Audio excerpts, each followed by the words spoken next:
Hello મિત્રો, good evening. આજે આપણે ઇકોનોમિકની અંદર અર્થશાસ્ત્ર વિશે ભણવાના છીએ। તો એસપી ઓનલાઈન ટ્યુશન ક્લાસીસની અંદર આપનું હાર્દિક સ્વાગત છે। હું છું પરમાર સુભાષ। તો આજે આપણે અર્થશાસ્ત્ર વિશેનો અભ્યાસ કરવાના છીએ।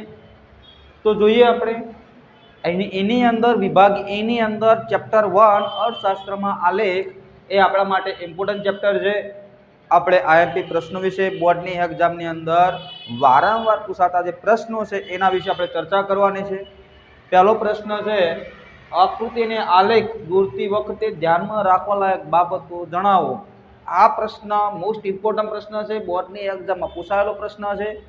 હવે પ્રશ્ન પૂછાયો હોય તો આપણે લખાણ કેવી રીતે લખવું એ માહિતી આપણે જોઈએ। કોઈ પણ પ્રશ્ન આપણે એક્ઝામની અંદર સ્કોરિંગ કેવી રીતે કરવું, તો પ્રશ્નની પહેલી વાત જોઈએ તો પહેલા એનો જવાબ જોઈએ।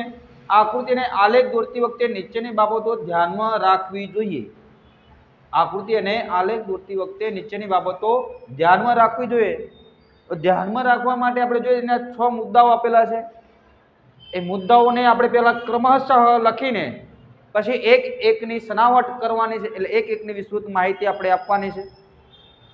તો પ્રથમ પહેલા જોઈએ મુદ્દો છે આકૃતિ અને આલેખના પ્રકારની પસંદગી અને રજૂઆત કરવી, પહેલો પોઈન્ટ છે। બીજો મુદ્દો છે કે માહિતીની સ્પષ્ટતા કરવી।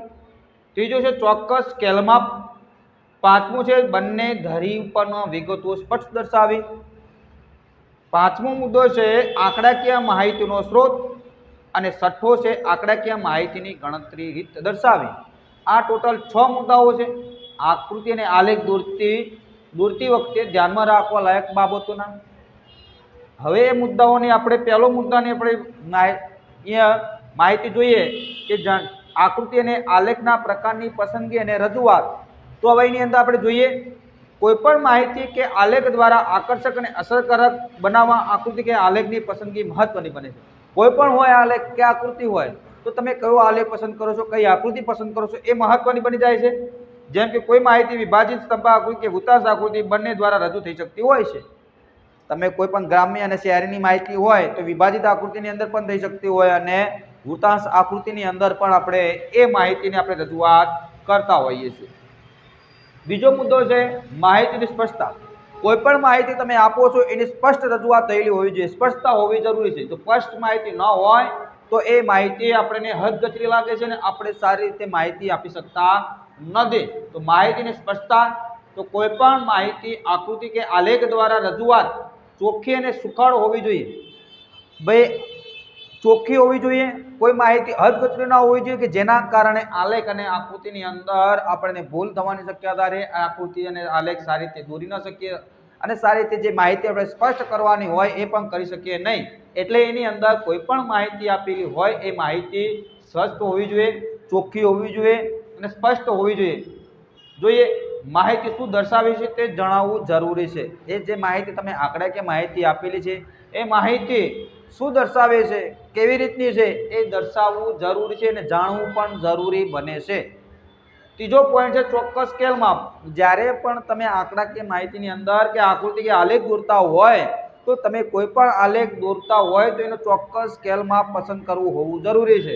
જો સ્કેલ માપ તમે પસંદ કર્યું ના હોય તો પસંદ ના કર્યું હોય તો એના કારણે વધારે મોટું થઈ જતું હોય છે કે તો વધારે નાનું થઈ જતું હોય છે, જેના કારણે ચોક્કસ માહિતી આપણને મળતી નથી।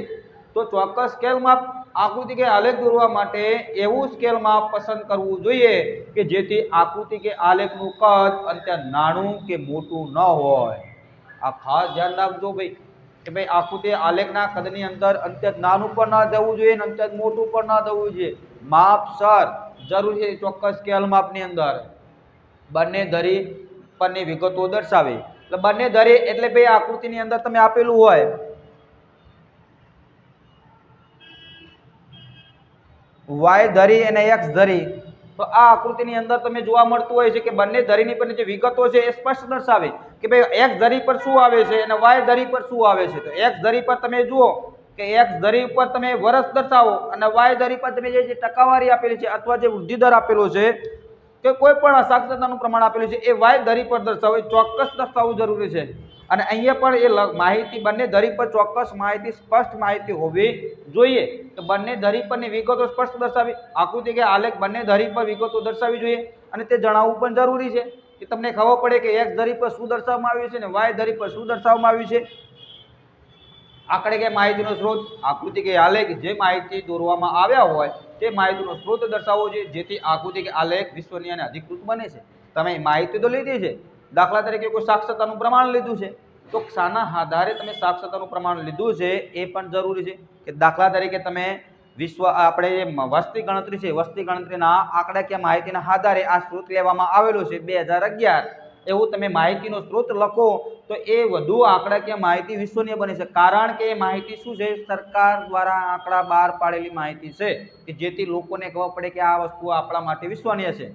એટલે આંકડાકીય માહિતીનો સ્ત્રોત, આકૃતિ કે આલેખ જે માહિતી માટે દોરવામાં આવ્યા હોય તે માહિતીનો સ્ત્રોત દર્શાવવો જરૂરી છે, જે તે આલેખ વિશ્વનીય અને આકૃતિ બને છે.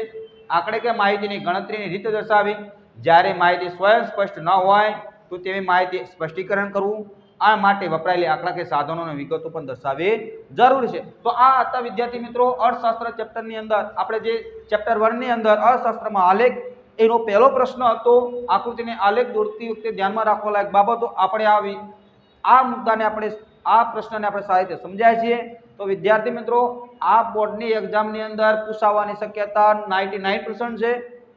તમે જો આ વિડીયો જો સારો લાગ્યો હોય તો આપના વિદ્યાર્થી મિત્રોને, આપના ગ્રુપ સર્કલને શેર કરજો, લાઈક કરજો, સબસ્ક્રાઈબ કરજો અને કોમેન્ટ બોક્સની અંદર જરૂરથી આપનો પ્રતિભાવ લખજો કે જેથી હું આવનારા વિડીયો વધુ સારી રીતે તમને આપી શકું અને આપના બોર્ડની એક્ઝામની અંદર ઉપયોગી થાય એવા મોસ્ટ આઈએમપી પ્રશ્નો હું લઈને આવીશ. જય હિન્દ, જય ભારત.